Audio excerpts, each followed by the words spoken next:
আমি কওমি মাদ্রাসার একজন অনুসারী এবং দেওবন্দীদের মসলকান। আমার পীর ও মুর্শিদ, আমি যার কাছে মুরিদ হইছি, তাহদিক জগতের রাহবার আল্লামা মুফতি রশিদুর রহমান ফারুক বরুণার পীর সাহেব হইলে সবাই ছিল। হুজুরের সাথে লং টাইম সফর করার আল্লাহ সুযোগ দিছে, অতি মহব্বত আমি হুজুরে করি, হুজুরেও করেন। আমার পীর সাহেবের সাথে অনেক সফর করছি গাড়িতে। তো একদিন বললাম, হুজুর ফুলতলি সাহেব সম্পর্কে কিছু আমাকে বলেন।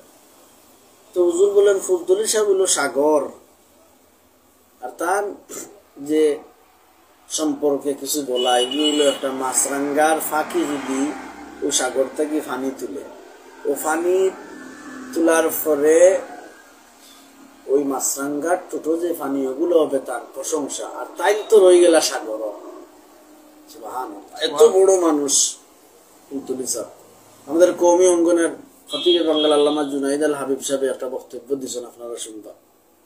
আরো বহুত উলামায়ে কেরাম দিয়েছেন যে এই দেশে যে সমস্ত আউলিয়ারা কোরআনের খেদমত করছেন, এর মধ্য থেকে অন্যতম ফুলতলি সাহেব রহমতুল্লাহ, যেটার নজির প্রমাণ এই মাহে রমজানে দারুন কেরাত। আপনারা নেটও দেখা জকিবিন সাহেব বাড়ি হাজার হাজার ছাত্র ছাত্রীদের, বাংলাদেশে, শুধু বাংলাদেশ নাই, বিশ্বের মাঝে, ওয়ার্ল্ডে সব দেশে ফুলতলি সাহেবের এই প্রতিষ্ঠানটা জাগ্রত আছে। এই কোরআনের খেদমতেই তো প্রমাণ দেয় উনি হক্কানি আল্লাহর হুজুর।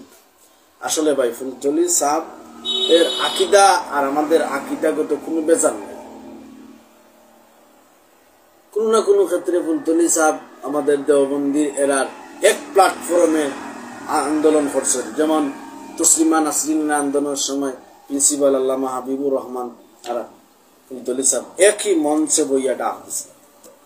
কাদিয়ানি আন্দোলনের সময় রেজিস্ট্রি মাঠ স্বয়ং আমি নিজে আসলাম, ফুলতলি সাহেবর সাহেবজাদা, এরপরে ফুলতলি সাহেবর নাতি একজন রেদওয়ান আহমদ সাহেব সহ, বরুণার পীর সাহেব সহ, জিয়াউদ্দিন সাহেব সহ, দরগা মাদ্রাসার এরা সহ সিলেট রেজিস্ট্রি মাঠ একই স্টেজে বসে বয়ান হয়েছে, বক্তৃতা হয়েছে।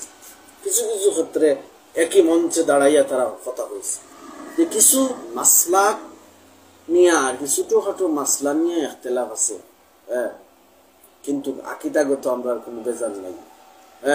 এই জন্য আমি জোড় হাতে ফুলতলি সাহেবর মুরিদান যারা, আশিকান যারা আছে, এই আশপাশে যারা সবে আমার সিনেম কাশেম টিভি যে কথা হইল আমার হলেও সিনেম, আমি অনুরোধ করলাম এটা নিয়ে আমরা মনের মধ্যে জন্য অবু কৌমিরা আমি আলিয়া, অবু তালা আমি যে ইসলাম, আর অবু হেফাজত, অবু হতা, অবু হতা, আল্লাহর বাস্তে ইটা না আনিয়া আল্লাহর অলির মকবুল সংগঠন আঞ্জুমানে আল ইসলাম এবং তালামিজে ইসলাম, যে আল্লাহ ফুলতলি সাহেব করাম মকবুল সংগঠন, সংগঠনের কর্মীর মাঝে কিছু কর্মী থাকলে এখন কি তালামিজে এবং আদর্শা আমরা লাগে উত্তম। আমি কওমি মাদ্রাসা পড়ছি, লেখাপড়া করছি, আমার আকীদা হইল দেওবন্দির।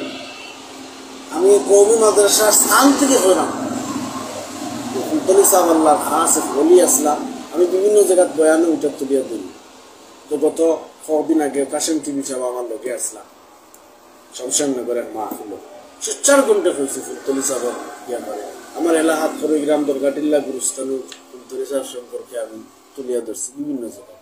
এবং কুল অলি সান নিয়ে কথা হওয়া আমাদের জরুরি, কিন্তু অতিরঞ্জিত না করা আমাদের জন্য উত্তম। যে অলি আল্লাহর প্রশংসা যে দলের হোক, হুকুন মাহ সাদিকিন, আল্লাহওয়ালার অন্তর্ভুক্ত হইয়া থাকা আমরা দরকার। যে যাই হোক, এটা হওয়ার উদ্দেশ্য হইল যে বর্তমানে দারুন কেরাত জায়গায় জায়গায় চলে, ফুলতলি সাহেবর এই রেখে যাওয়া আমানত সবাই যেন সঠিকভাবে আদায় করতে পারি। আর কওমি অঙ্গনের ফুলতলি সাহেব রহমতুল্লাহ আলাই দারুন কেরাতে আমাদের সিলেটের জমিনে আনছেন প্রথম, এটা বাস্তব।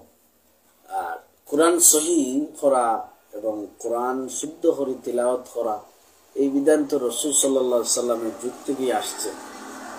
কিন্তু এই রমজান রে কেন্দ্র করিয়া যে পুরা মাস কোরআন প্রশিক্ষণ, এটা ফুলতলি সাহেব রহমতুল্লাহ আলাই থেকে শুরু হয়েছে, এটা আমরা বিশ্বাস করি। আর কেরাত সহি করা, কোরআন শরীফ পড়া, এটা অনেক হাত থেকে যে ফুলতলি সাহেব তার কাছে পড়ছেন, উনারও তো কেরাত সহি আছিল, এই উনি যার কাছে পড়ছেন কেরাত সহি আছে। মানে ফুলতলি সাহেবে যে সর্বপ্রথম দান করাত কোনটা আনছেন, যে রমজান ব্যাপী দান করাত যে মুশরিক ভিত্তিক পড়া, এটা তান থাকি রেওয়াজ শুরু হয়েছে। এই আল্লাহর মকবুল এই অলির প্রতিষ্ঠানকে আরো উজ্জ্বল করে দেব, এই কামনার জন্য আমি আপনারা সামনে আইছি। আল্লাহ তাআলা আমাকে আপনাদের কবুল আর মঞ্জুর করেন। আসসালামু আলাইকুম।